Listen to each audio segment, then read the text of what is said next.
In honor of our Canadian Thanksgiving coming up this weekend, I have another one from Thanksgiving back in 2019. It was the Sunday of Thanksgiving weekend, Canadian, and we at the Lodge restaurant were preparing for a 2-sitting sold-out Thanksgiving dinner. It was all falling into place perfectly, and we were ready to rock this. That is, until the power went out a half hour before we were supposed to open. Okay, don't panic, take a breath, and first order of business, lighting. Now, what I was thankful for that day is that my father is an old hippie who gave me candles for presents for many years, so I had a stockpile back in the cabana. So while I went to go get those, everyone else scattered in search of illumination.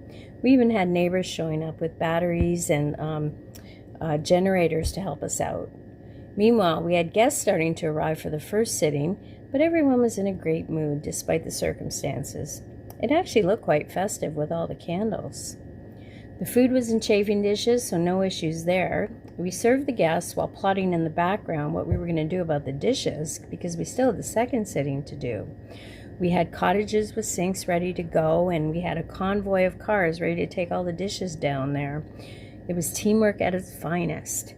But finally, thank God, the power came back on. Hallelujah. It looked like everything now is going to go as it should. Except that it didn't. So, the second incident involved a showdown between the chef and the swinging door. Let's just say the door won.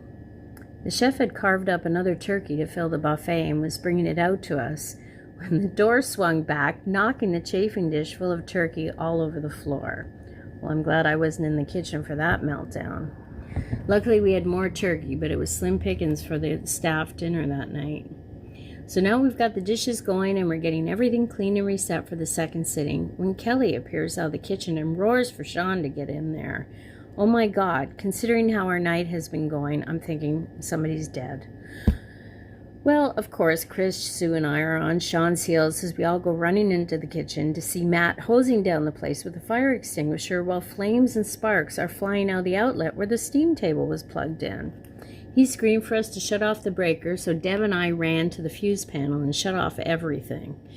Unfortunately, we had to throw out a bunch of food, but luckily the hot stuff was covered on the steam table and we could still go through with the second sitting. But I just remember standing there looking around at the destruction thinking, I gotta clean all this shit later. Luckily, the second sitting went off without a hitch and we had our staff Thanksgiving dinner following that.